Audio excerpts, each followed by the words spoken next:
Sheikh Osman ibn Farouk in Chicago. First time that I remember, so. First time Sheikh. So we got a story. We've been talking about this for some time. You've been on the Deen show a couple times, and you got a very unique story. So we want to get into it because you weren't always called Sheikh. No. Even now, I don't like being called Sheikh. So let's get into it. Let's get into the I don't want to say humble beginnings, but the rough beginnings. They definitely were rough. So my story, for a long time, I didn't tell people. And I kind of internalized it. I buried it. And it was something that for years I didn't speak about.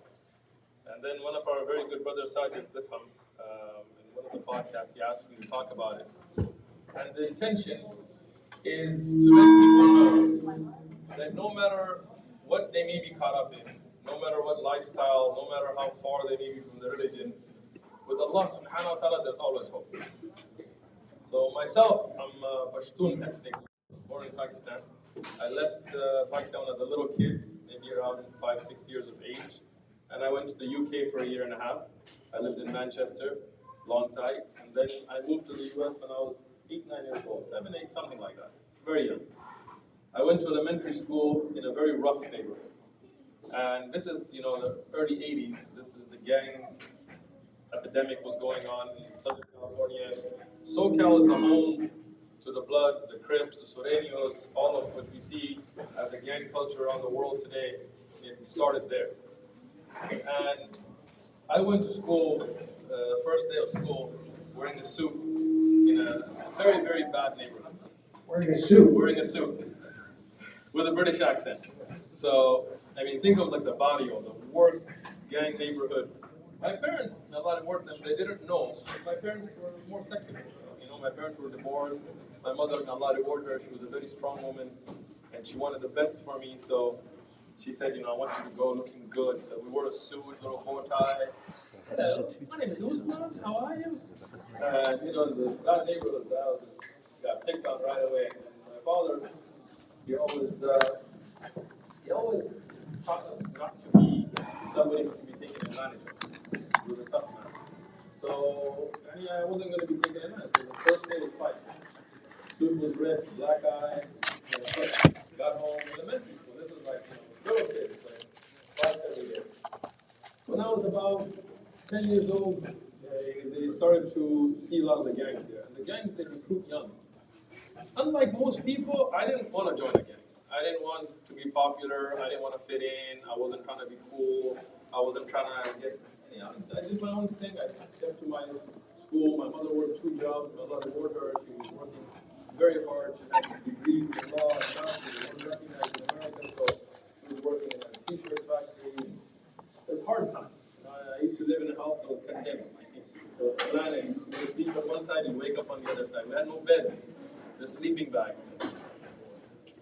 In school, when I was around 12, I had a friend, and he was Persian. He was Iranian, originally Armenian. He was not Muslim. His family was Allah, and then they became Christian to come to America. But he was Middle Eastern, so we were young kids, 12 years old, hung out. But he liked to start fights. One time in Alice Burney Elementary School in San Diego, he started a fight with these Mexican gang members. And these gang members were older. And there's a gang called Lomas 27th Street. And this is part of the Sureño network. These are street gangs. He started the fight. I was taught my father had this big honor thing in my mind. So I jumped in for him, and he ran away. So I got jumped by 3 gang members that were older. So when I went home, big black eye, bleeding. My mother was freaked out, called my father. My father came, because they didn't live together. My father, may Allah have mercy on him, he passed away now. He took me in the room by myself. He told me, I said no. He said, did you run? I said no. He said, that's it. Nothing else matters. So he got a baseball bat. He had an old Camaro, a nice Camaro at the time. And we drove around their neighborhood. And we found them. My father jumped out, took the bat, hit one of them, shot on the shoulder, hit the other one. The problem was, next day I had to go to school. My father went back to his house, but the next day when I went to school, the gang, Lomas 27th Street, they said, we got a hit on you now. And I was 12. So there was another local gang called East Side San Diego. Then again, these are all Sureños. They rep the 13. We'll talk about that. So they came to me and they said, look, you're strong, like you stand up, you're ready to fight, but by yourself, you're dead. Because they got a big gang. And these gangs, like Eastside at the time, their standing was around 600 members. Lomas was something similar. So these aren't like 10, 20, 30 people gangs. These are gangs with numbers.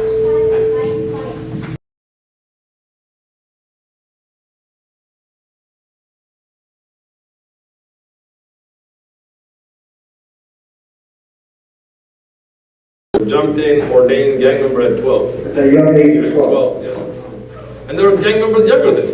And gangs there start early. My middle school, where I used to go to called Wilson Middle School in San Diego, in East San Diego, there was a drive-by at our middle school during lunch. Got shot up. We had metal detectors going in. We had a police officer assigned to my middle school who would just, this is not even a high school, it's middle school. That's how bad that time was. Many people, they talk about their gang life and they glamorize it. But there's no glamour in it. To be honest, it's rough. I mean, I had friends that I grew up with that I knew since 5th grade, 6th grade, and I had to bury them. We used to have gang wars back and forth, and we would have these times where the gang would raid another school. So you would be sitting in your classroom, and I had good grades. I'm Pakistani, I had to have good grades. So you're trying to take notes, and then you see like 60, 70 guys running through the corridors, going through each classroom, pulling out anybody from your gang, and just stomping them out. Crowbars, bats. And that's the life that we had, that's the stress we went through. I had a friend, and these are things that I never talked about for a long time. A friend that I grew up with, a friend that I was very close to.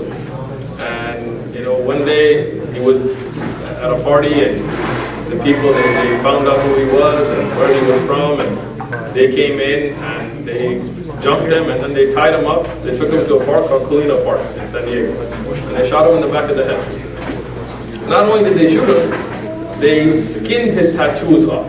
This is a very close friend of yours. This is a very, you know how old he was? How old? 15. 15. And he was already tatted up. And they shot him and skinned him. Imagine going to school the next day. Where's he at?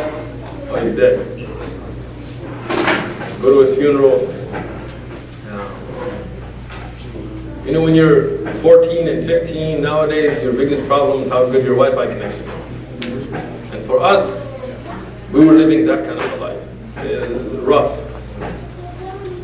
Shootings, killings, stabbings went back. And my friends were all religious in the sense. But I had no Muslim friends growing up, zero. So all my friends were either Catholic or Christian. Well, what were you at that time?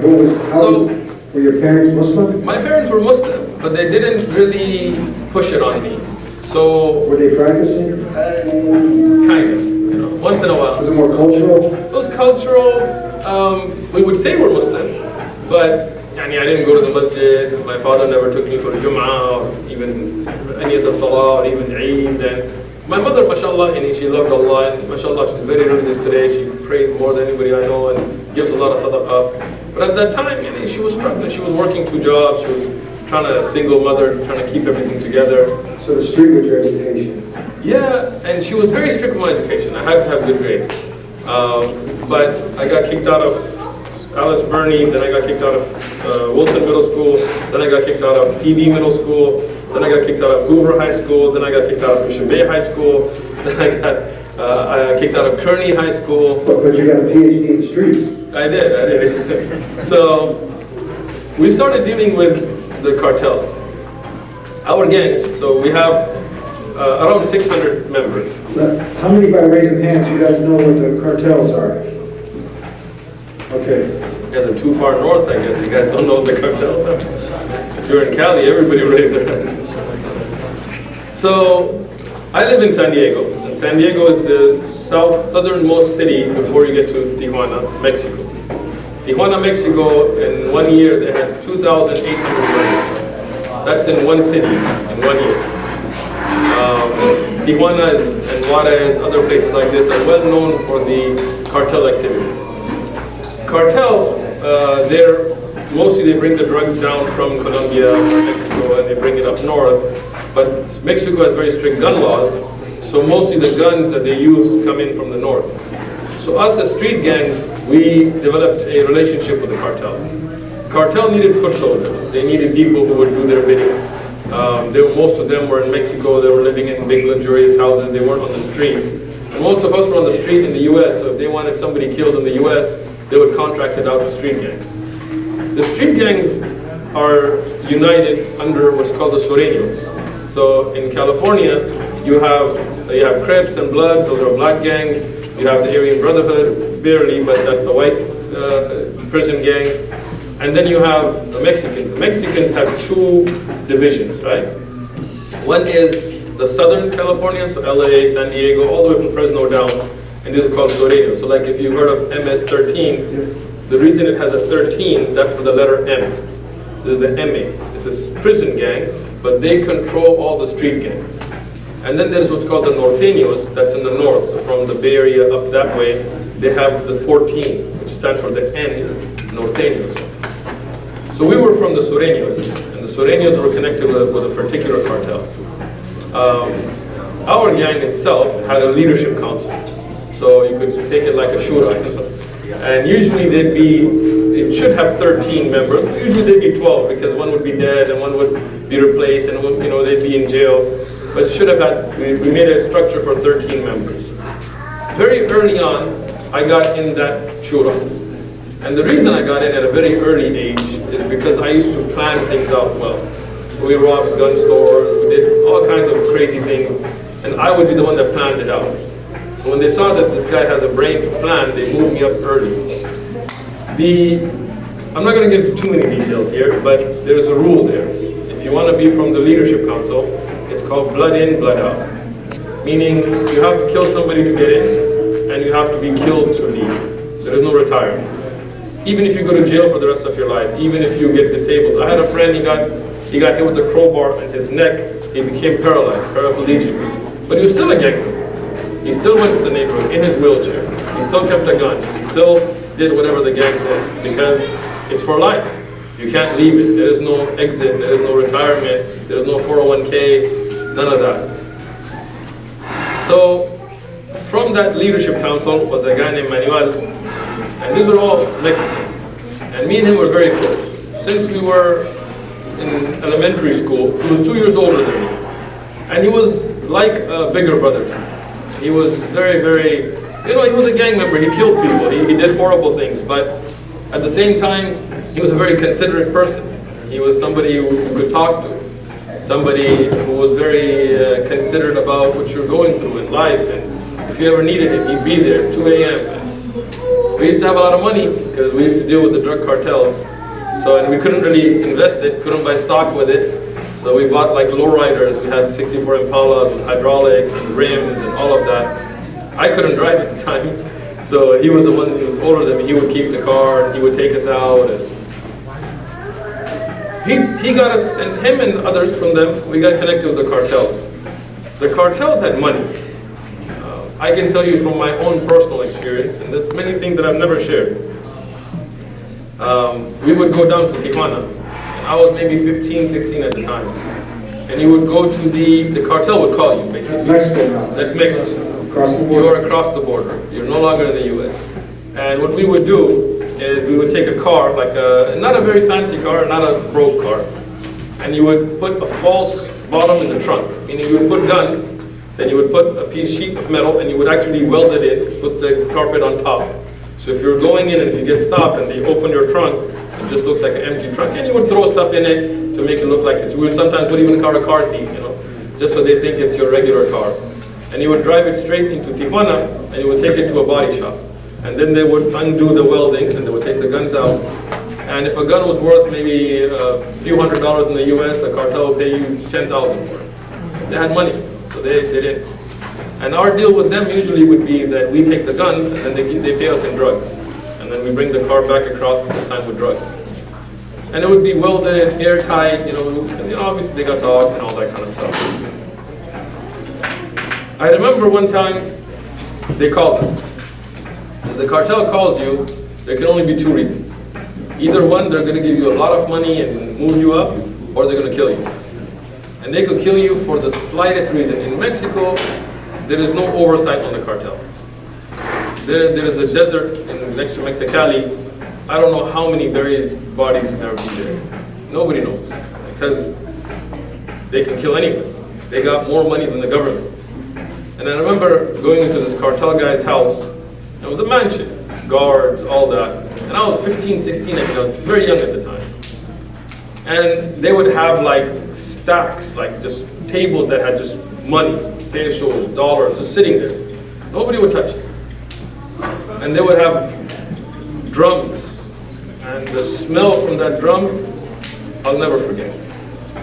This is where they would burn human beings. It would be, that's what I told you, it's going to be real, man. I don't know if you guys can handle it up here. Talk about Chirac, when it comes to Cal. This would, if you did something wrong, they would put you in a drum of oil, alive. They wouldn't kill you first. And they light it up. This is not the movies. It's not the movies. In the movies, you don't smell it. In the movies, you don't, people talk about stress. People talk about nightmares, These are things that you don't forget. Now you're going through all this, you're seeing all this, you're smelling blood, you're smelling death. No, it's worse than blood. What's going through your mind? Are you ever reflecting, thinking, deeper, contemplating? At that time, I used to go to church. I didn't go to a masjid. Even though, I didn't. Let's get this, so you're a Muslim, from a Muslim family, Yes. and now you're ending up in church.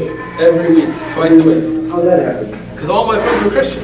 But all your friends are the cartel. Yeah, but And they're still very religious. So my friends, these are Mexican gang members, cartel members. We see a lot of that. We'll see you watch, they get the cross. Every one of them had crosses tattooed, Mary tattooed. They were prompt on church. So Saturday night they'd kill people. They'd kidnap people, they would graffiti, they would sell drugs, they would shoot up places. And then go put it on the JC Gold card. And then the next morning, Sunday, they would pick me up. Yeah. And they'd wear suits.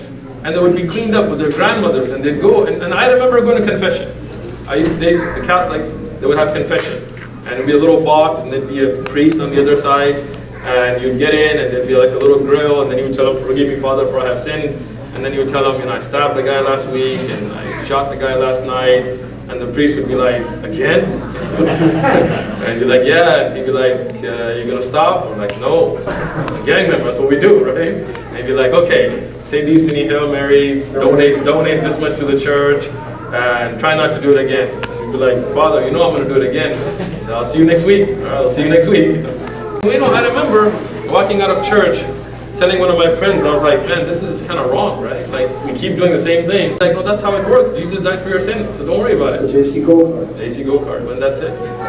And I used to go to a Wednesday church group, a Bible study. This is a Christian one, it's not Catholic. And a place called Horizon. It's on Balboa and Genesee in San Diego. And my friends used to go, and then their parents would send them thinking like, okay, if it goes to church, maybe they'll change. But basically they would try to pick up girls, sell drugs during the church service. And I was the only one that paid attention. And I wasn't even Christian. But I had a Bible, and I still have that Bible. If you see the brown Bible I have, that's the same one. That's the same one. Yeah. People think that I read the Bible to debate, which I didn't. I got the Bible as a gift. I don't even know where they got it from. They gave it to Gideons. They probably got it from a hotel or something. And they gave it to me as a gift. And I would actually pay attention in church. And I would listen to the sermon, and then I would read, and I would ask questions. And I would always get kicked out. For asking questions. I remember one time I was in it's called the Church of the Rock, and they're there in Linda Vista. And the pastor was like, "You can't get to heaven without Jesus." And I was like, "What about people before Jesus?" And he was like, "They believed in the Word." Like, "What Word? Like, what's the Word? Like, what is it?" And he was like, "The Word." Like, well, "what is the Word?" I mean, did Moses believe in Jesus? Did Abraham believe in? How would they go to heaven? He's like, "Get out!" So you're asking these questions. Yeah. You should be answering them, but you would know. They cannot hear, the ladies cannot hear you. Put it down.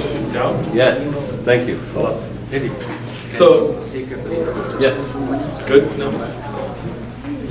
Yeah. We're gonna go ahead and take a break for 2 minutes, and we'll be right back with Sheikh Osman here on the Deen Show. Broadcast.